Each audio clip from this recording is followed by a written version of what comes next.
잠깐 보도록 해보죠. 먼저 우리는 집합이라는 것에 대해서 먼저 볼 건데, 집합의 의미는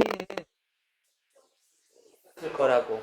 특정 기준에 의해서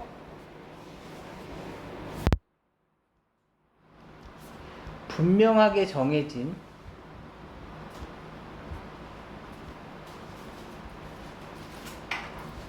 어떤 특정 대상들이 있을 텐데, 그 대상들의 모임이다 라고 생각을 해주면 돼.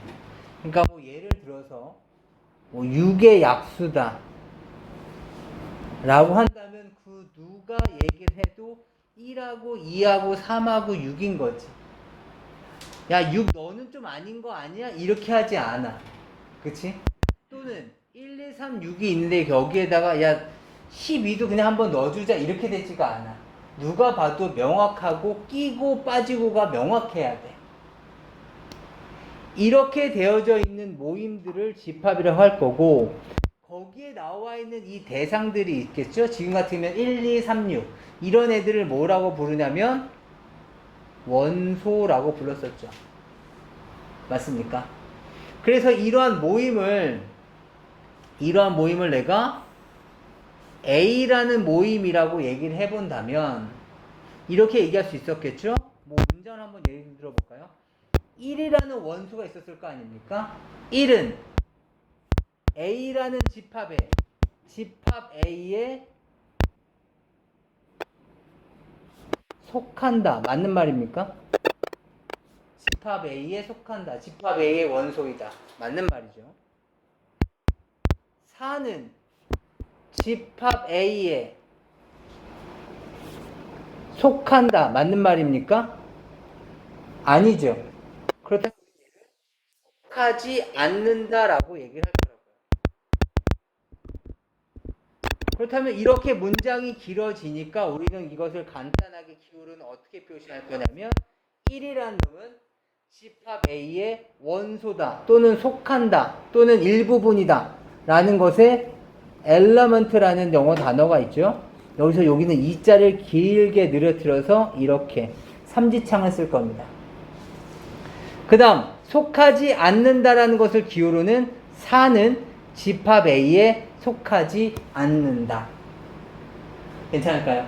그래서 얘는 이러한 표현으로 계산할 수가 있다. 따라서 집합은 수도 없이 많고 우리가 알고 있는 것은 다 모든 거야. 뭐 예를 들어서 우리 이런 거 있잖아. x 플러스 y는 뭐 3일 때 x랑 y가 자연수일 때 뭐 x값과 y값을 구해라 뭐 이런 표현 나와 있을 때도 우리는 자연스럽게 사실은 x랑 y를 자연수라는 모임 내에서 찾아주고 있었던 거야. 이것도 하나의 집합의 개념을 도입했던 거였었죠. 이해할 수 있을까요? 또는 우리가 알고 있는 모든 계산들 뭐 근해 공식을 썼어 이런 것들도 다 모두 복소수라는 개념 하에서 복소수라는 모임 하에서 우리가 생각을 하고 있는 거죠. 그러니까 집합이라는 것은 딱 어떤 특정 대단한 특정되어 있는 그런 것이 아니라 뭔가 또는 뭐 대단한 내용이 있는 것이 아니라 우리가 지금까지 사실은 다 암묵적으로 다 알고 있었던 것들이다. 너무 부담 갖지 않아도 된다. 그렇다면 이제 여기에서 집합을 우리가 표현할 건데요. 집합의 표현법입니다. 지금 만약에 6의 약수라면 6의 약수를 그냥 1, 2, 3, 6이라고 펼쳐놓을 수가 없을 테니 1, 2, 3, 6을 이렇게 중괄호로 닫아 놓는 표현법인 거죠. 원소 나열법이라고 할 겁니다. 집합의 표현법 중에서 원소 나열법이라고 얘기를 할 거고, 원소 나열법에서 조심하셔야 될 내용은 먼저 순서는 상관이 없다. 그리고 중보 원소는 반드시 한 번만 적는다. 중보 원소가 없다는 얘기죠. 그러니까 한 번씩만 적을 거예요. 그 다음에 원소의 개수가 많은 경우에는 점점점을 활용을 해서 표현을 한다. 뭐 예를 들어서 지금처럼 6의 약수라면 간단하지만 오히려 6의 배수라면 6, 12, 18, 24 계속 나갈 수밖에 없는 거 아니야. 그치? 이럴 경우에는 점점점을 활용해서 표현해도 괜찮다. 적절하게 활용을 해라.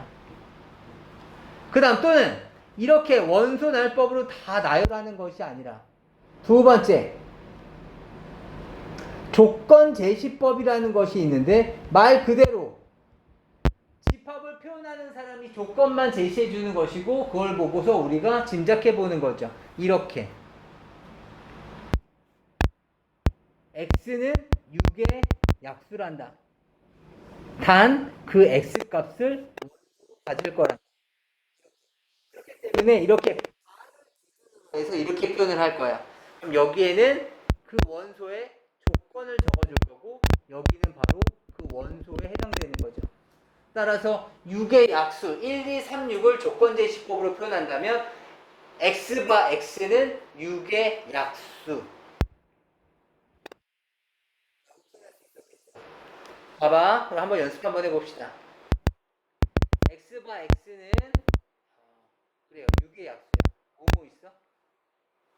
얘를 원소날법으로 표현하면 1, 2, 3, 6 맞습니까? 1, 2, 3, 6 다시 2x바 x는 6의 약수. 조심하셔야 될 거야. 항상 다를 기준으로 해서 이쪽이 원소, 이쪽이 x로 해당되는 값은 1, 2, 3, 6이지만 실제로 우리가 생각해야 되는 원소는 2x라고. 따라서 뭐가 되는 거야? 2, 4, 6, 12가 되는 거죠. 이해되세요? 또는 이 집합을 A라고 잡는다면 x 플러스 y 바 x는 A의 원소고 y도 A의 원소야. 이해할 수 있겠어? 지금 어떤 표현인지. 아까 이거 삼지창 설명했었어. x도 A의 원소고 y도 A의 원소야. A란 집합이 뭔데? 아이고 요놈 말고 요놈이라고 합시다. 요놈이라고 한다면 1, 2, 3, 6이 바로 x값 y값이 될 수 있는 애들인 거죠. 이해돼? 그렇다면 이렇게 되겠지? x로 가능한 놈이 1, 2, 3, 6이야. y로 가능한 놈도 1, 2, 3, 6이 됐을 테니 x 플러스 y는 뭐가 되는 거야? 2. 그 다음은 3. 그 다음은 4. 그 다음은 7. 그 다음에 2였었다면 3 겹칠 거고 4 겹칠 거고 5. 그 다음에 8. 그 다음에 3, 4, 6. 그 다음에 9. 그 다음에 6이라면 7, 8, 9, 12까지 이렇게 만들어지는 거죠. 순서는 상관이 없으니까 예쁘게 적을 필요까지는 없고. 무슨 말인지 이해되시겠어요? 1일 때 이렇게, 2일 때 이렇게 돼서 중복 원소를 제외하고 한 번씩만 적어주시면 됩니다. 이런 것이 바로 조건 제시법.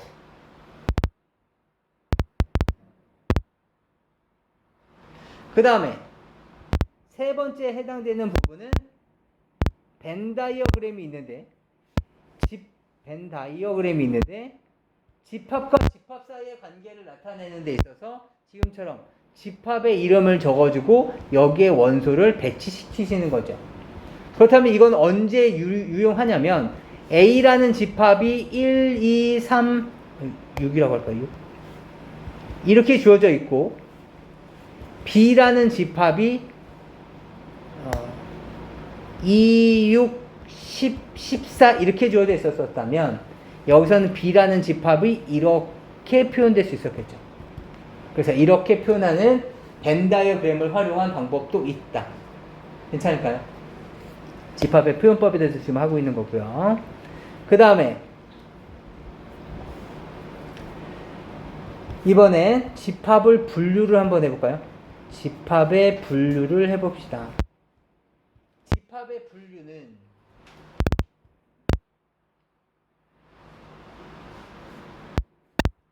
기준을 이걸로 해볼까요? 기준은 원소의 개수에 따라서 분류를 한번 해볼게. 그래서 첫 번째 유한계일 때가 있었겠죠. 유한계일 때. 유한계란 얘기는 뭐야? 몇 개라고 얘기할 수 있는 거야. 그래서 이러한 집합을 뭐라고 불러?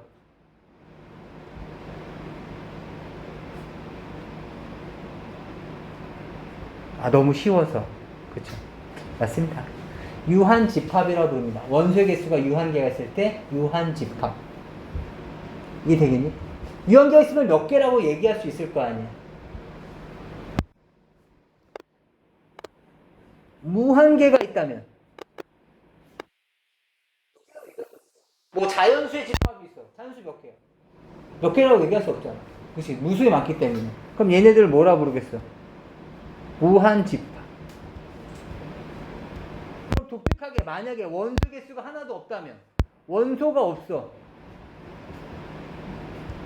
그걸 뭐라 부를 거냐면 공집합이라고 부를 텐데 그것을 보통은 이렇게 표현을 하죠.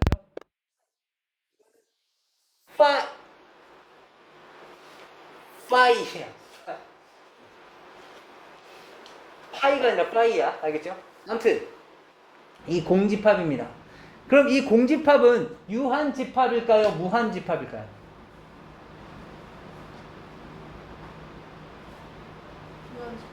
얘는 유한집합인 거죠. 왜? 연계라고 얘기할 수 있으니까. 맞아? 따라서 공집합은 유한집합이라고 얘기할 수 있다. 알겠지? 이것도 조심해 주셔야 되겠다. 그렇다면 몇 개라고 얘기할 수 있을 테니 여기서 참고 삼아서 이런 거 한번 해볼까요? A, 아까 전에 나왔었어. A는 1, 2, 3, 6이었어. 그죠? 6의 약수. 원수 개수가 몇 개야? 4개. 그러면 집합 A는 원소의 개수가 4개이다라는 표현을 우리는 이렇게 표현하기로 했어. 개수, 넘버. 그래서 얘는 NA는 4 이렇게. 그래서 반드시 소괄호 안에는 집합이 들어가는 거야. 따라서 얘를 이렇게 설명할 수도 있었겠죠. N에 1, 2, 3, 4 이렇게. 이해되니? 여기도 지금 소괄호 안에 집합이 들어갔잖아요. 그치? 그렇다면 이 집합의 원소의 개수를 물어본 거야. 몇 개? 4개. 그래서 4 이렇게 되는 거죠. 이해할 수 있겠어요?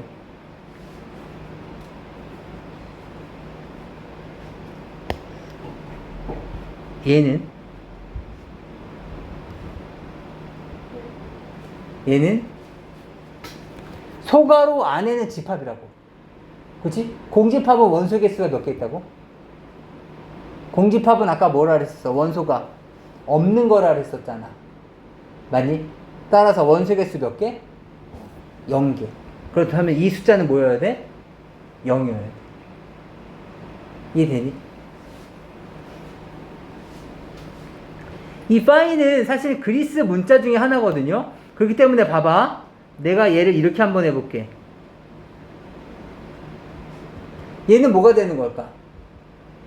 얘도 지금 소괄호 안에 집합이 들어가 있는데 이 파이라는 그리스 문자를 원소로 갖고 있는 거지. 그치? 아까 얘기했지만 집합은 저렇게 숫자만 갖고 있는 것이 아니야. 그냥 모임만 있으면 되는 거야. 얘도 뭐 그냥 파이로 이루어진 모임 이렇게 얘기할 수도 있는 거잖아. 그치?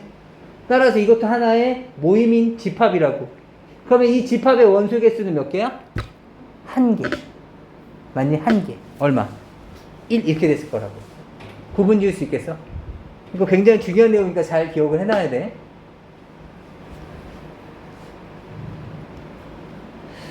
봅시다. 이번엔 부분집합이라는 것도 한번 볼 건데요. 부분집합은 마치 어떤 느낌이면 되냐면 동아리 같은 느낌이야. 우선 얘를 교과서적 의미는 이거야. 집합 A가 있을 텐데 집합 A의 모든 원소가 집합 B의 우리는 A를 B의 부분 집합이라고 A는 포함된다. 또는 B는 A를 포함한다. 에 대해서 기호로는 이렇게 되는 거죠. A와 B가 있었으면 포함한다가 이건 대답해야지. 이것도 피곤해서 대답 안 하는 게 아니라 이건 대답해야지. 저번에 됐었는데? C 시작하지 않아요? 네? 그렇죠. C를 시험하죠. 컴포넌트? 아니 컴플러잖아. 별론지. 쓸데없는 단어 끌고 오지 말라고. 컨테인. 그 컨테이너 있잖아. 컨테이너 박스 뭐 이런 거 할 때. 아, 무언가를 담는. 그래서 이 C를 길게 아시죠? 그러니까 마치 그냥 이런 느낌이야. 예를 들어서 이런 거죠.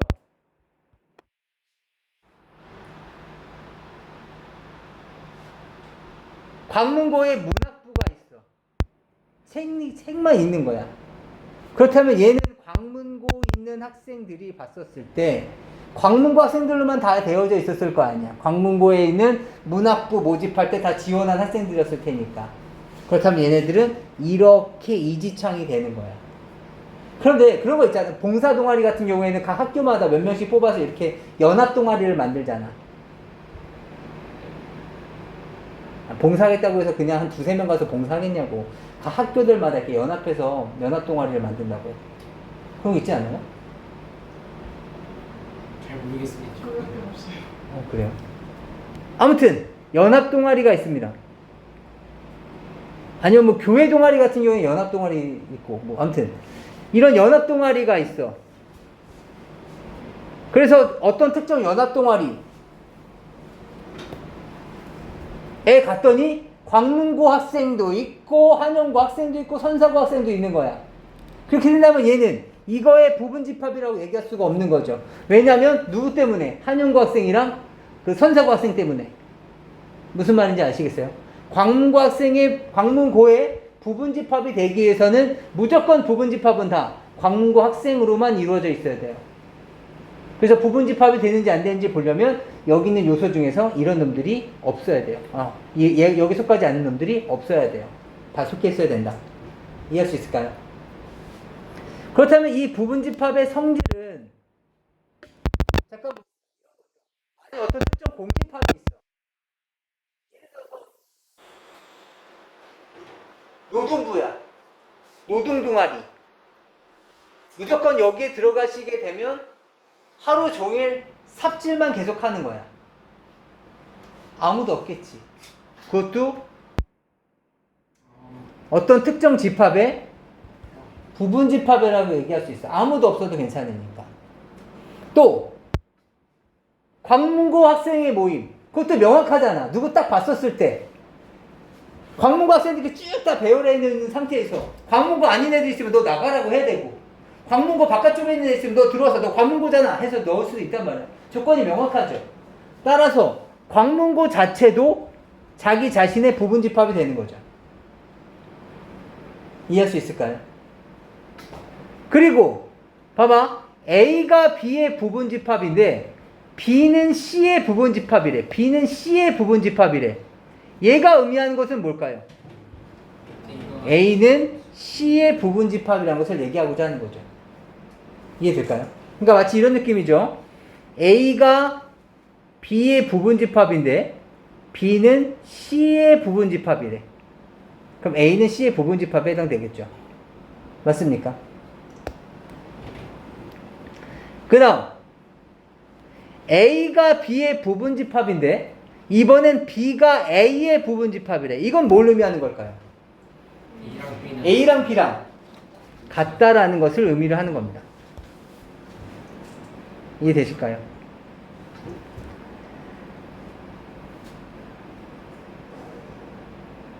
그리고 이 중에서 가장 집합스럽지 않다라면 둘 중에 하나를 한번 생각해 볼까요? 가장 집합스럽지 않다. 별 의미가 없다. 라는 것이 있으면 얘 아닐까요? 자기 자신은 자기 자신의 부분집합이다. 그렇지. 근데 광문고 학생이 만약에 그래 노동 동아리 그럼 만들 수 있지. 뭐 학교 선생님이 삽질이 너무 필요해. 그래서 동아리 만들 수도 있는 거 아니야? 그런데 광문고 내에서 광문고 학생의 모임을 굳이 만들 필요가 있겠냐는 거야. 그래서 얘는 틀린 말은 아니기 때문에 넣어두긴 하지만 진짜 부분집합의 의미는 없는 거죠. 따라서 우리는 이렇게 표현을 합니다. 봐봐. 어떤 특정점 B가 A의 부분집합이기는 한데 이 B가 A 자체는 아닐 때 이런 것을 부분집합은 부분집합인데 진짜 부분집합이다라고 해서 우리는 얘를 진부분집합이라는 표현을 사용하게 됩니다. 이것도 그냥 알아두시면 되겠습니다. 진부분집합. 진부분집합은 뭐라고? 자기 자신을 제외한 부분집합이야. 그러니까 예를 들어서 봐봐. 예를 들어서 부분집합을 만들어 보자. 1, 2, 3, 6이 있었는데 만들어 볼 거야. 아무도 없는 애 있을 수 있다고. 그치? 그 다음에 한 명짜리 있을 수 있죠.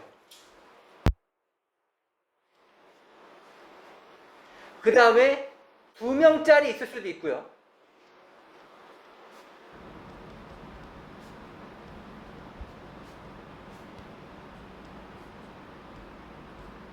그리고 3명짜리도 있을 수 있죠.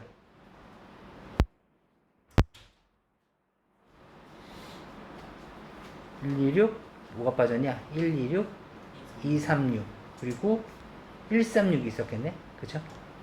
이렇게 3개짜리. 그 다음에 원소가 4개짜리도 있었겠죠. 이런 애들. 그치? 이런 애들이 있었을 때 얘네들은 전체는 다 부분집합이고 애들만 따로 진부분집합이라고 부른다. 이해할 수 있겠어? 몇 개야? 부분집합의 개수? 전체 부분집합의 개수 몇 개야?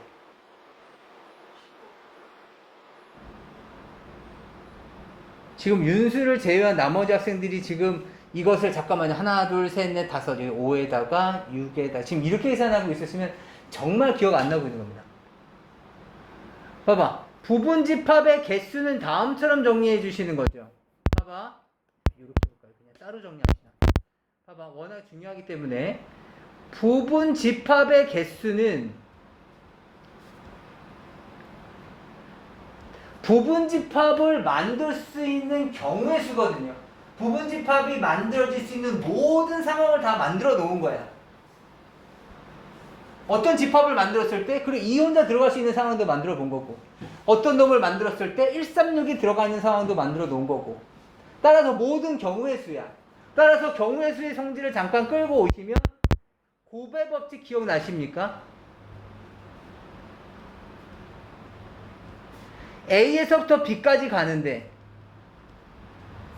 비행기 타고는 2가지 방법이 있고 그 다음에 차를 타고서는 3가지 방법이 있어. 알겠어? 그렇다면 어떻게 되는 거야? 갈 수 있는 방법은 2 더하기 3 5가지가 있는 거죠. 맞습니까? 하지만 또는의 개념이 아니라 A서부터 C까지 가는데 이쪽으로 가는데 2가지, 이쪽으로 가는데 3가지가 있었다면 여기서는 A에서부터 B까지 가고 그리고 B에서부터 C까지 가는 거잖아. 그럼 2 곱하기 3. 그래서 몇 가지? 6가지. 그래서 A에서부터 B까지 가고 그리고로 연결되면 고배 법칙을 썼었어요. 기억나십니까? 그렇다면 이런 것도 이런 것이 되겠죠. 봐봐. 내가 만약에 얘네들이야. 모임 하나를 만들어 놓고 각각에 물어보는 거야. 야, 너 이 모임에 들어올래 안 들어올래? 그럼 1위 선택할 수 있는 경우는 2가지. 2도 들어올래 안 들어올래? 2가지. 3도 2가지. 6도 2가지. 이해되십니까? 그렇다면 전체 경우의 숫자는 몇 가지가 되는 거야? 2 곱하기 2 곱하기 2 곱하기 2. 다시 말하면 2의 4제곱 16가지가 됐을 거라고. 이해할 수 있겠습니까? 따라서 지금도 부분집합의 개수는 그래서 2의 n제곱까지를 가지게 되는 거죠. 맞습니까? 그렇다면 1, 2, 3, 6에 대해서 부분집합의 개수는 2의 4제곱이지만 진부분집합의 개수는 몇 개가 됐을까? 2의 4제곱 마이너스 1 10입니다. 이해할 수 있겠습니까? 그래서 우선은 여기 정도까지만 잠깐 정리해보고 이어나가도록 할게요.